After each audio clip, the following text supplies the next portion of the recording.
Buenos días, hermanos y hermanas en el Señor. Vamos a iniciar el curso de tanatología que hemos estado preparando y que hemos venido anunciando durante todos estos días, durante estas semanas. Vamos a iniciar el curso de tanatología diciendo: en el nombre del Padre, del Hijo y del Espíritu Santo. Amén. Ven, Espíritu Santo, llena los corazones de tus fieles y enciende en ellos el fuego de tu amor. Envía, Señor, tu Espíritu y renovarás la faz de la tierra. Oh Dios, que has iluminado los corazones de tus hijos con la luz del Espíritu Santo, haznos dóciles a tus inspiraciones para gustar siempre del bien y gozar de tu consuelo. Por Jesucristo nuestro Señor. Amén. En el nombre del Padre, del Hijo, del Espíritu Santo. Amén. Vamos a dar inicio a este curso de tanatología y vamos a iniciar con la sesión número 1 titulada La vida humana a la luz de la fe, dividido en 3 bloques: el hombre creado por Dios y para Dios, vivir la vida de cara a la eternidad, el sentido de la vida, visión cristiana de la muerte, el hombre al encuentro con Dios.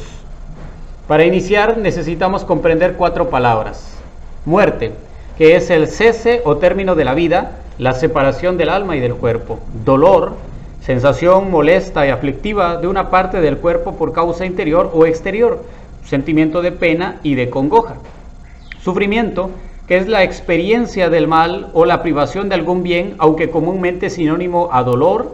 El sufrimiento es más bien la reacción al dolor y por lo tanto es un factor muy importante en la espiritualidad cristiana. También se dice que es paciencia, conformidad, tolerancia con que se sufre algo. Y vida eterna, que es la participación sin fin en la vida divina. El tema 1, el hombre creado por Dios y para Dios.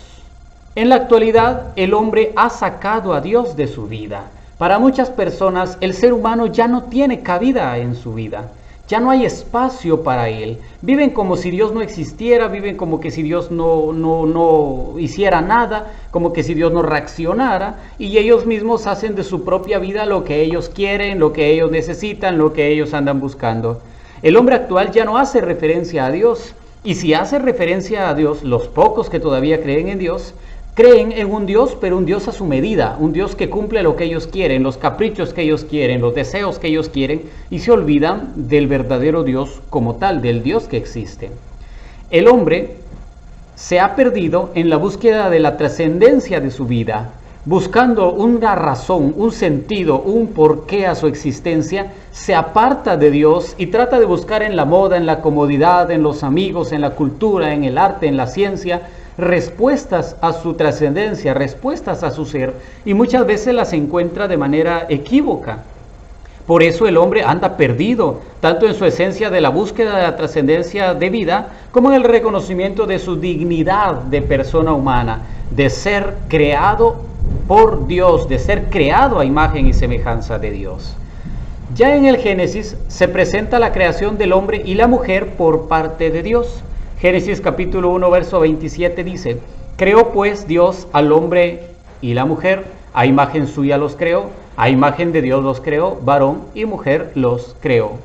Y también en Génesis capítulo 5, verso 1 dice: el día que Dios creó a Adán, le hizo a imagen de Dios.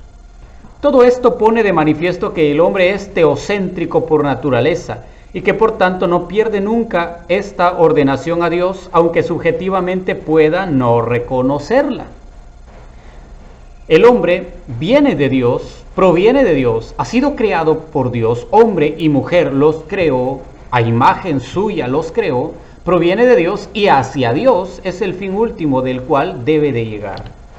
Por ser creados a imagen y semejanza de Dios, el ser humano posee algo en virtud de lo cual es diferente a cualquier otra cosa creada, que lo hace valer por sí mismo, que es lo que es la grandeza del ser humano, su dignidad humana, por lo cual cada persona es única e irrepetible, aunando a que este carácter de imagen de Dios es el principio regulador de las relaciones entre los hombres.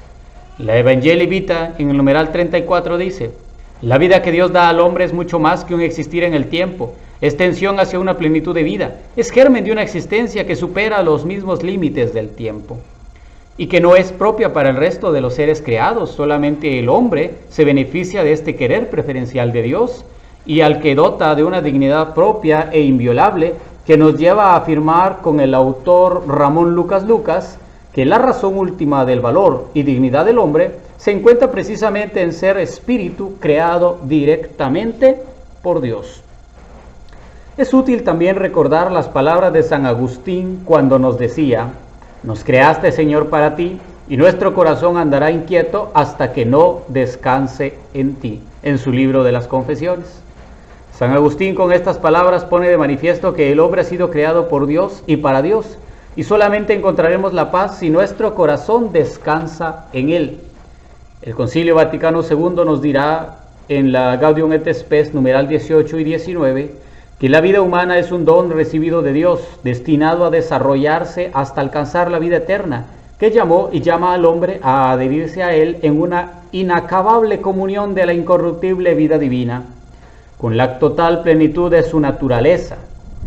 El fundamento esencial de la dignidad humana está en la vocación del hombre a la comunión con Dios. Desde su mismo nacimiento es invitado al diálogo con Dios, pues no existe sino porque creado por Dios, en un impulso de amor debe su conservación a ese mismo amor, y no vive plenamente de verdad si no reconoce libremente ese amor y no se entrega a su Creador.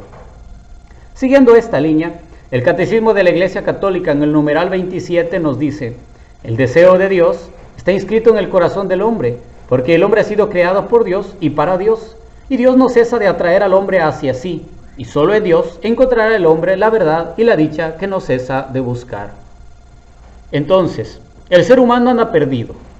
Trata de buscar su razón de ser fuera de Dios, en la ciencia, en la cultura, en el esoterismo, en la magia, hasta en las brujerías. En cualquier lado intenta encontrar la razón de su ser y se olvida que es hecho a imagen y semejanza de Dios, por lo tanto proviene de Dios y hacia Dios debe de ir. Por eso nunca encontrará la verdad hasta que acepte que Cristo es su Creador, que Cristo es su Señor y por lo tanto que debe de estar unido a Dios por sobre todas las cosas.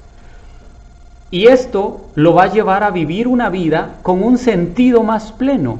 Tendrá una razón de estar vivo porque se sentirá parte de la creación. Entonces, ser creado a imagen de Dios lo llevará a sentirse como parte de importante creado por Dios.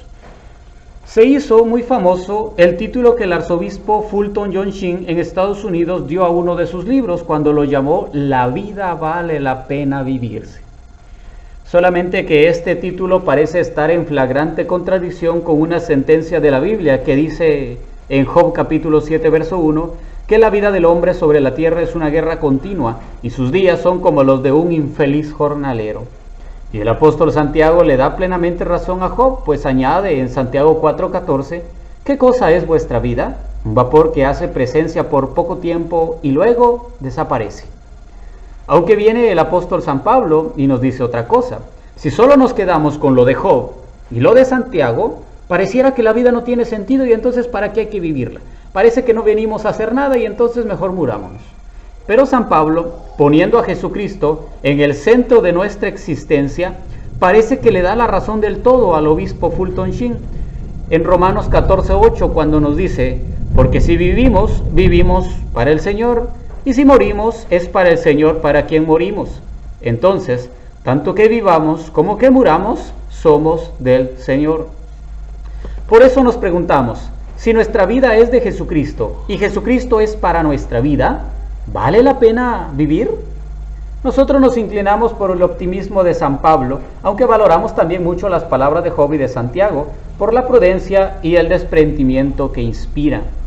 La vida es seria, pero es feliz, y lo que importa es aprovecharle bien, porque la vida se vive una sola vez. Vivir con Cristo, de Cristo y para morir después en Cristo, es el colmo de las dichas, es lo mejor que nos puede pasar. Y entonces si vivimos con Cristo, para Cristo y en Cristo, sí que vale la pena vivir esta vida. Vivir de cara a la eternidad es pasar de lo material a lo espiritual, de lo inmediato a lo trascendente, de no vivir de lo inmediato, sino ver lo eterno, vivir en presencia de eternidad, elevarnos de lo mediocre a lo perfecto, de lo vulgar a lo sublime, de lo egoísta a lo altruista, de la apatía al entusiasmo. Ciertamente, si Dios no existe, no vale la pena vivir, porque si todo termina con la muerte, ¿de qué sirve vivir unos años más o unos años menos si de todas maneras nos vamos a morir y no tiene sentido? En ese caso, el único sentido posible que podríamos dar a la vida sería el gozar y divertirnos mientras se acaba todo. Divertirnos, pasarla feliz, pasarlas alegres mientras nos llega la muerte, si no tuviera sentido la vida. Así lo decía el cantante Joplin, que murió a los 27 años de una sobredosis de heroína y de cocaína. Hoy el mundo nos dice, disfruta mientras puedas. Esta es una opinión muy difundida en nuestro mundo actual, dado que mucha gente o no cree en Dios o vive como si Dios no existiera. No falta quienes dicen que Dios es un Dios demasiado lejano, que no interviene en nuestras vidas y que nos ha traído a la existencia por una broma de mal gusto, pues nos ha dejado abandonados a nuestra suerte, como si Dios fuera un ser caprichoso que le gusta jugar con la vida de los hombres para divertirse a su costa. Así parece que pensaba Oscar Wilde y el cantante Bob Dylan. Hay quienes dicen que solo vale la pena vivir mientras se puede gozar la vida. De otro modo, la única salida digna es el suicidio. Así pensaba Franz Kafka, Sigmund Freud y Jean-Paul Sartre. Esta mentalidad está muy difundida en nuestro mundo moderno, pues hay muchos que creen que si no se puede gozar de los placeres de la vida, es mejor morir. Son los partidarios de la eutanasia. Para ellos, el sentido de la vida está en el placer. De ahí que no tienen reparos en negar el derecho a vivir a los niños, que van a nacer con limitaciones físicas o mentales, o matar a quienes están en coma o en enfermedades terminales. Son aquellas personas que no les interesa que los abuelitos lleguen a viejos, porque van a sufrir, pobrecitos, les hacemos un favor, mejor matémoslos. No, mejor hay que darles una inyección para que se acabe su sufrimiento y así estén en paz. O cuando el niño está en el vientre de la madre y va a nacer con autismo, o le falta algún miembro, o tiene alguna enfermedad de espina bífida o labio deferido, la gente dice, no, matémoslo, ¿para qué van a hacer el pobrecito solo para que venga a sufrir a este mundo? No, mejor evitémosle todo eso y acabemos con su vida. Esos son los partidarios del mundo de hoy. El famoso psiquiatra austriaco Viktor Frankl, que en las cámaras de gas de los campos nazis de exterminio perdió a su esposa, a su padre, a su madre y a su hermano, y pudo sobrevivir él mismo a estos horrores, dice que el hombre es naturalmente religioso, es decir, que en lo más profundo de su ser hay un instinto religioso, que quien reprime este instinto natural de creer en Dios, sentirá un vacío existencial que puede degenerar en una neurosis por faltarle sentido a su vida. Hoy está de moda que en algunos ambientes es mejor ser agnóstico o ateo, o simplemente vivir como si Dios no existiera. Muchos no quieren creer en dogmas ni en verdades religiosas, pero sí creen fácilmente en toda clase de supersticiones o de ideas peregrinas de cualquier moderno científico que se les ocurra aparecer. Por eso decía Chesterton, el gran converso inglés, la desgracia del hombre de hoy no es no creer en nada, sino todo lo contrario, creérselo todo. El hombre de hoy no solo no se deja guiar por nada, sino que se siente el sabelotodo, que él sabe todo, que él conoce las respuestas de todo y que a él nadie le puede decir nada porque ya lo sabe todo. Pero para llenar nuestra vida de plenitud de sentido, siempre será necesaria la creencia en Dios que nos ama y nos espera. Esto quiere decir que el amar a Dios en los demás o amar a los demás por Dios es una gran fuente de alegría y de sentido para vivir. Vale la pena vivir para ser felices a los demás. Pascal decía, prefiero equivocarme creyendo en un Dios que no existe que equivocarme no creyendo en un Dios que sí existe. Si después de la muerte no hay nada, evidentemente nunca lo sabré cuando me hunda en la nada eterna. Pero si hay alguien, tendré que darle cuenta de mi actitud de rechazo y habré perdido mi vida. O Dios existe o no existe. O existe el más allá o no existe. Tienes que apostar por una de ambas opciones, no puedes permanecer indeciso. Si no quieres apostar, ya estás apostando por el no. Piénsalo bien. Si pierdes porque Dios no existe, no pierdes nada. Pero si ganas porque Dios sí existe, lo ganas todo. Una eterna felicidad.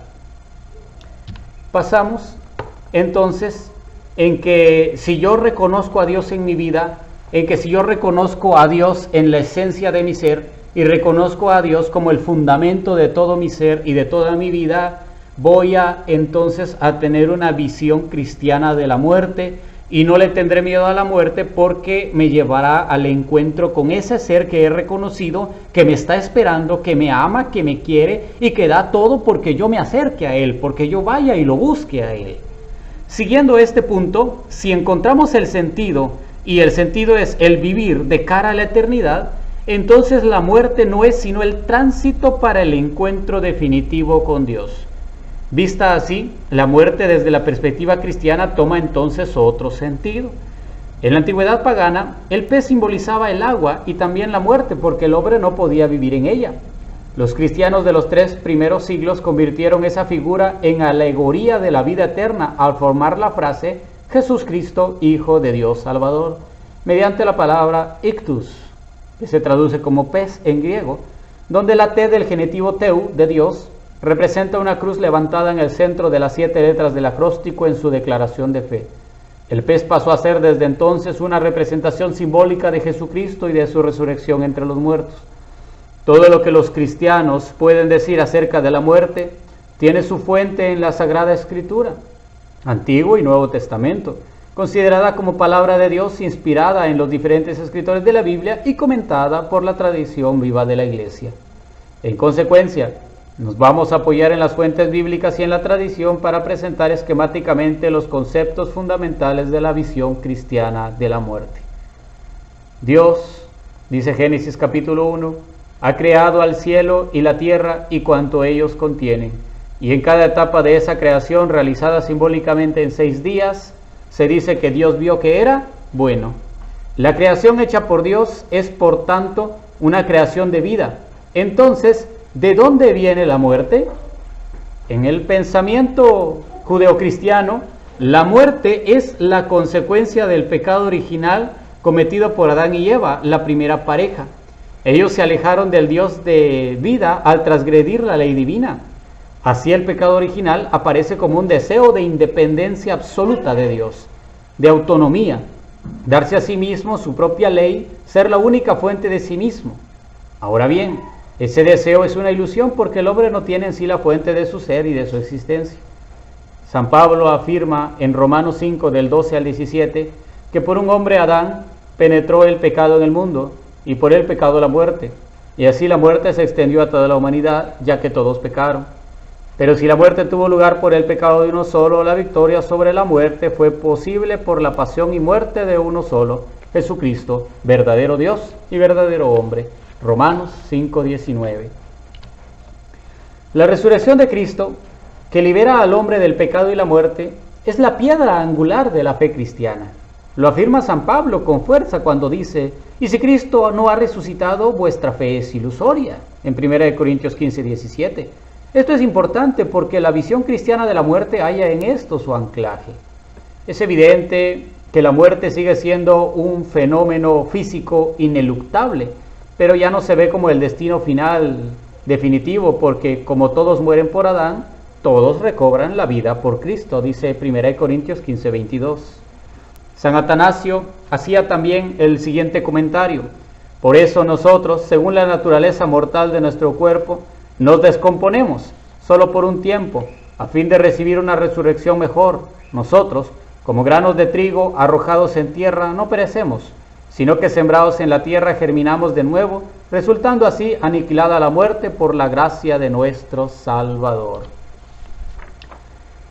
San Ambrosio, un santo de los primeros siglos, hablaba ya de 3 tipos de muertes, que le suceden a las personas. La mors peccati, que es la muerte del alma que peca, es decir, la que se condena, o segunda muerte o mala muerte. La mors mística, que es la muerte del pecado y la vida para Dios, una buena muerte. Y la animae corporisque cessatio, que es la muerte biológica. Según San Agustín, el hombre se enfrenta a 2 muertes.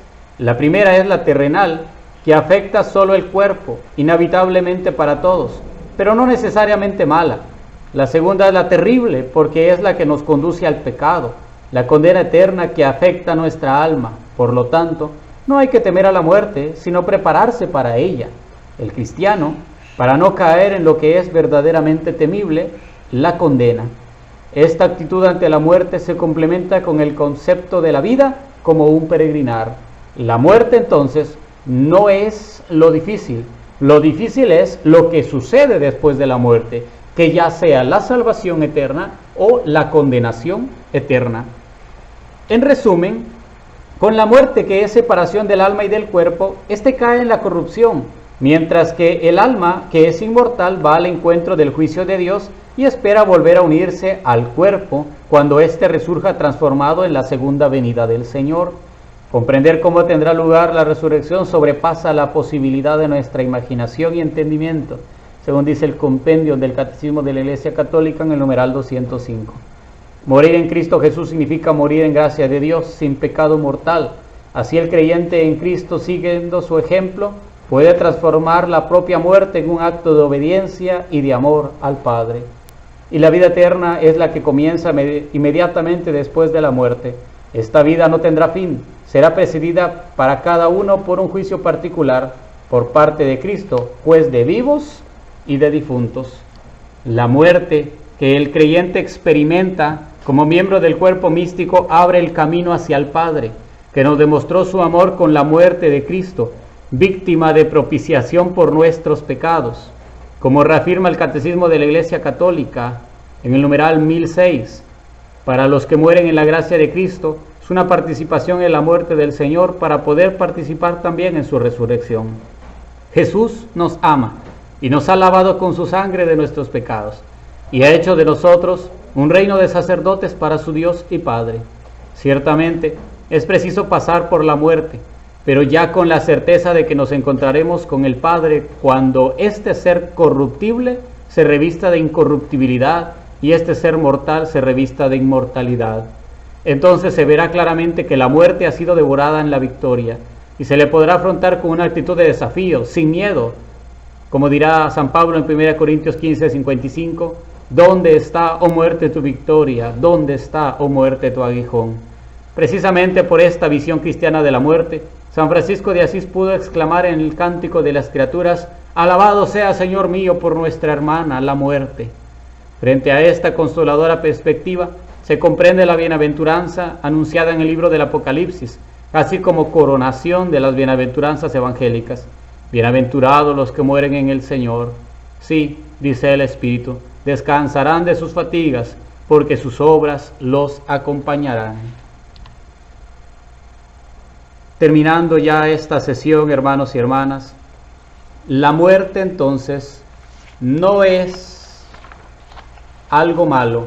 La muerte no es un suceso fuera de toda realidad, porque el hombre ha sido creado por Dios y para Dios, y hacia Dios debe de volver.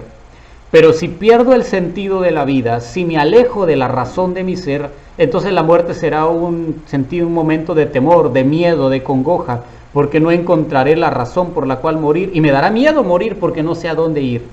Pero si sé que vengo de Dios y que voy hacia Dios y vivo en Dios, cuando muera no hay ningún problema, porque sé que solo es un tránsito en el que mi alma se aleja de mi cuerpo se corrompe, mi alma pasa al Señor a espera de la resurrección gloriosa, cuando Jesús le vuelva a dar vida a mi cuerpo, la una a mi alma, y entonces se vuelva un cuerpo y un alma incorruptible. Por eso los cristianos salimos al encuentro del hombre de Dios y no vemos la muerte como algo malo. No vemos la muerte como algo malo, sino que vemos la muerte como el sentido de nuestra vida, como la culminación de toda la obra de nuestra vida. Gracias por ver este video, compartan el video, dejen sus comentarios, si hay alguna duda, si hay alguna interrogante, pónganlo en los comentarios para saber si está bien cómo vamos caminando.